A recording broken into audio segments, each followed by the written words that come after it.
오늘 우리에게 주시는 하나님의 말씀은 고린도전서 14장 1절부터 12절까지 말씀입니다.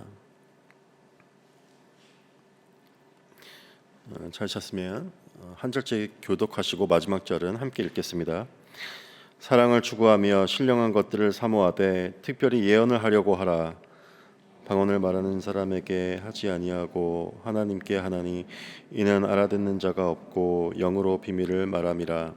그러나 예언하는 자는 사람에게 말하여 덕을 세우며 권면하며 위로하는 것이요 방언을 말하는 자는 자기의 덕을 세우고 예언하는 자는 교회의 덕을 세우나니 나는 너희가 다 방언 말하기를 원하나 특별히 예언하기를 원하노라. 만일 방언을 말하는 자가 통역하여 교회의 덕을 세우지 아니하면 예언하는 자만 못하니라.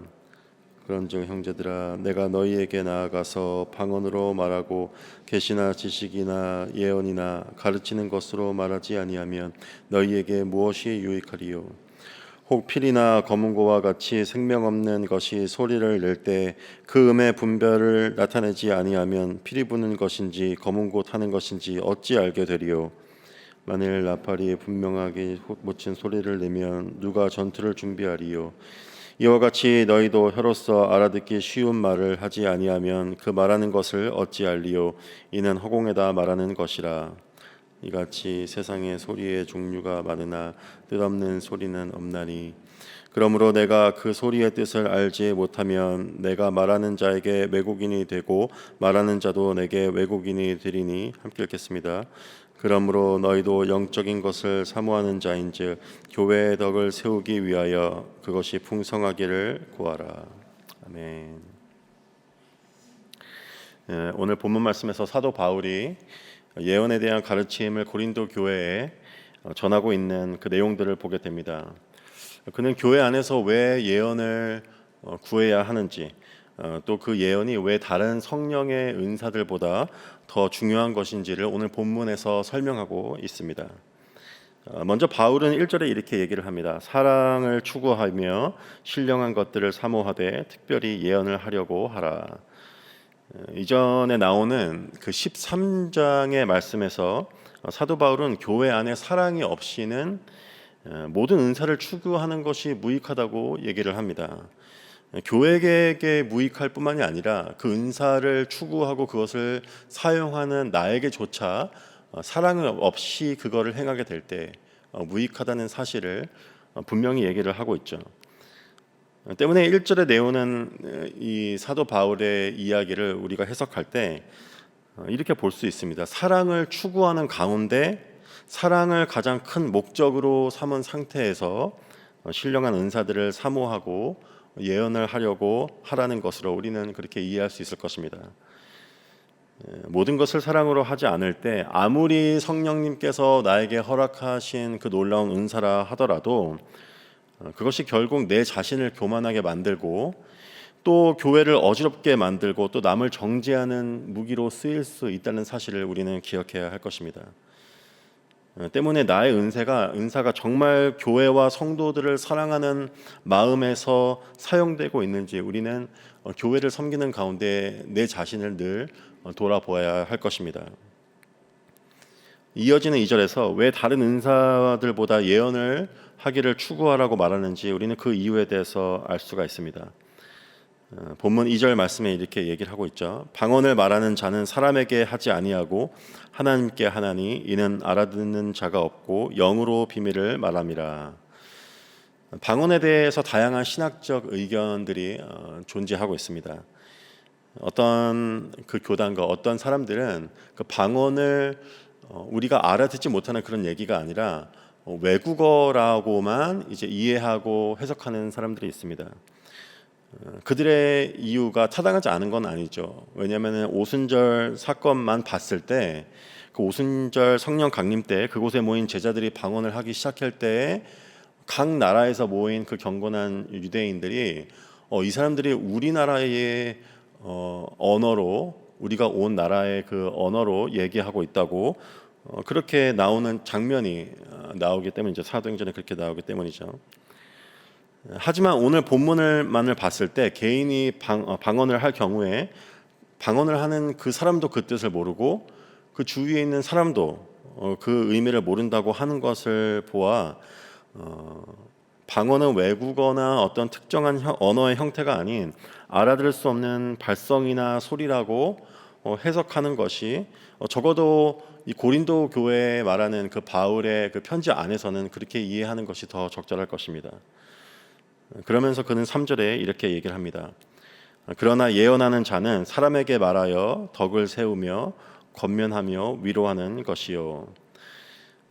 신약에서 나오는 예언에 대해서도 다양한 의견들이 존재합니다. 하지만 오늘의 이 바울의 이 편지에서는 바울은 예언의 목적에 대해서 이렇게 설명을 합니다. 덕을 세우고 권면하며 위로하는 것이라고 얘기를 하고 있죠.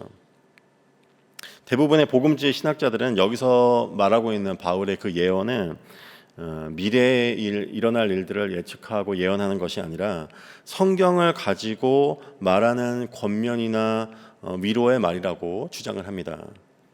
어떻게 보면 오늘날의 설교로도 이해할 수 있고 아니면은 우리가 교회 안에서 성도들 간의 교제 가운데 내가 깨달은 성경의 말씀으로 어떤 필요한 말을 상대방에게 어떤 주는 것으로 그렇게 이해할 수도 있을 것입니다. 우리가 그 예언의 말, 성경에서 내가 깨달은 말을 상대방을 위해서 나누게 될 때 먼저 서로에게 필요한 성경 말씀과 가르침을 나누고 적용할 때 먼저 그 성경의 말씀의 뜻이 올바른 해석인지를 우리는 먼저 확인할 필요가 있습니다. 성경을 가지고 권면이나 위로의 말을 할 때 성경의 그 의미를 100% 이해하지 못한다면 절대 그 말을 해서는 안 된다고 이해하면 안 될 것입니다. 하지만 성경의 말씀을 그저 쉽고 가볍게 여겨서만도 우리는 안 될 것입니다. 왜냐하면 성경은 성령의 감동으로 쓰여진 하나님의 말씀이기 때문입니다. 때문에 겸손한 자세로 하나님의 말씀 위에 내 자신과 내 해석을 올려두지 않고 성경의 권위 아래에 내 생각과 내 해석을 내려놓고 항상 성경 아래서 그것을 검증받고 확인받는 자리로 우리는 분명히 나아가야 할 필요가 있습니다. 늘 배우려는 자세로 내 해석이 틀릴 수 있다는 그 마음가짐으로 성경을 대하는 것이 너무나 중요합니다. 잘못된 성경 해석은 오늘 말하고 있는 그 예언의 말을 통해서 사람들을 권면하고 세우고 위로하는 것이 아니라 오히려 그 반대로 사람들을 시험에 들게 하고 또 실족하게 만들 수 있기 때문입니다. 때문에 내가 해석하고 적용하는 말씀이 정말 사람을 살리는 온전한 말씀인지를 우리는 계속해서 생각하고 자신을 돌아봐야 할 것입니다. 바울은 예언을 구하기를 힘쓸 것을 말하면서 5절 말씀에 이렇게 얘기하고 있습니다. 나는 너희가 다 방언 말하기를 원하나 특별히 예언하기를 원하노라. 만일 방언을 말하는 자가 통역하여 교회의 덕을 세우지 아니하면 예언하는 자만 못하니라. 바울은 방언을 할 때 통역하는 사람들이 없다면은 결국 영으로 드리는 그 기도의 뜻을 다른 사람이 이해할 수 없고 때문에 교회의 덕을 세우지 못한다고 얘기를 하고 있습니다. 꽤 많은 교회 다니는 크리스천들이 방언에 대해서 생각할 때 그것이 다른 은사들보다 어떤 가장 더 큰 어떤 대단한 것으로 여기는 경우가 많이 있습니다. 그 이유 중에 하나는 방언하는 어떤 모습을 보게 될 때 그것이 엄청나게 영적으로 보이기 때문이죠. 또 방언하는 사람의 그 모습을 봤을 때 성령님께서 더 강하게 저 사람에게 역사하고 계시구나라는 그런 생각 때문에 방언을 다른 은사들보다 더 이렇게 높여 이해하는 경우가 있습니다. 하지만 바울은 은사들을 봤을 때 어떤 특정하게 보여지는 모습들로 어떤 게 더 낫고 어떤 게 더 높고 대단한 것이라고 구분짓지 않는다는 점을 우리는 생각해 볼 필요가 있습니다. 오히려 바울은 통역하는 사람이 없어서 교회에 덕이 되지 못하는 경우라면은 어떤 사람이 아무리 방언을 많이 해도 그것이 하나님의 말씀으로 예언하고 권면하고 위로하는 것보다 더 낫지 못하다고 분명히 얘기를 하고 있습니다.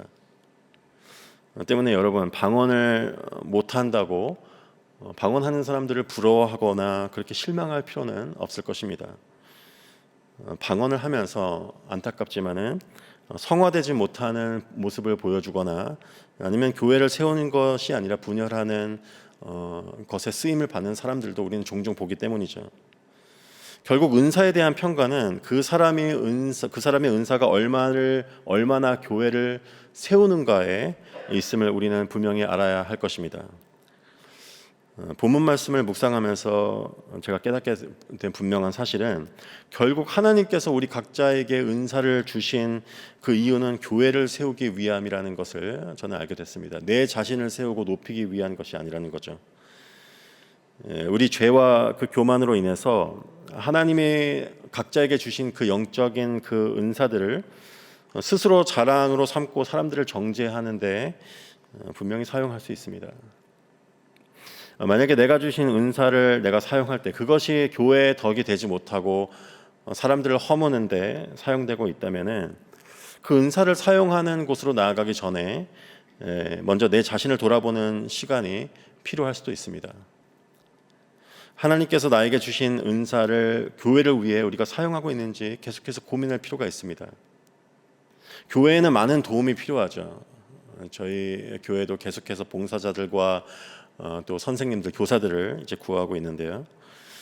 이런 것들이 어떻게 보면은 번거롭고 어떻게 보이면은 잠깐 나와서 우리가 작은 일을 돕는 것, 그런 것들이 하찮게 보일 수도 있습니다. 하지만 그 작은 것들이 교회를 살리고 사람들을 세우고 살리는 일이라는 것을 우리는 생각해 볼 필요가 있습니다. 섬기는 일은 쉽지 않죠. 나의 물질과 또 나의 에너지와 또 나의 시간들을 내어드리고 희생해야 되기 때문입니다. 하지만 나의 은사를 교회를 위해서 사용하고 헌신할 때 그것이 오늘 교회 안에서 곳곳에 있는 그런 좌절 가운데 있는 사람들, 무너져 있는 사람들을 일으키고 또 어둠에 있는 영혼을 하나님께로 인도하는 그 구원의 사역에 쓰임받을 수 있다는 사실을 우리는 기억해야만 합니다. 말씀을 정리하도록 하겠습니다. 오늘 본문에서 사도 바울은 방언 대신 예언하기를 구할 것을 고린도 교회에게 권면합니다. 방언하는 사람에게 분명히 유익이 있다고 얘기를 하고 있죠. 더 깊은 기도의 자리로 들어갈 수 있는 그런 유익이 분명히 있습니다. 하지만 사도 바울은 교회의 덕을 세우는 것이 더 중요하다고 오늘 본문에서 주장하고 있습니다. 여러분, 얼마나 대단한 은사를 갖고 있는지는 그렇게 중요하지 않습니다. 얼마나 성경을 많이 읽고 얼마나 기도를 많이 하는지, 그것을 통해서 하나님이 절대 우리를 평가하지 않으십니다. 하나님께서 나에게 허락해 주신 그 은사를 내 자신을 위한 것이 아니라 교회를 위해서 사용하고 있는지, 그것이 더 중요한 것이겠죠.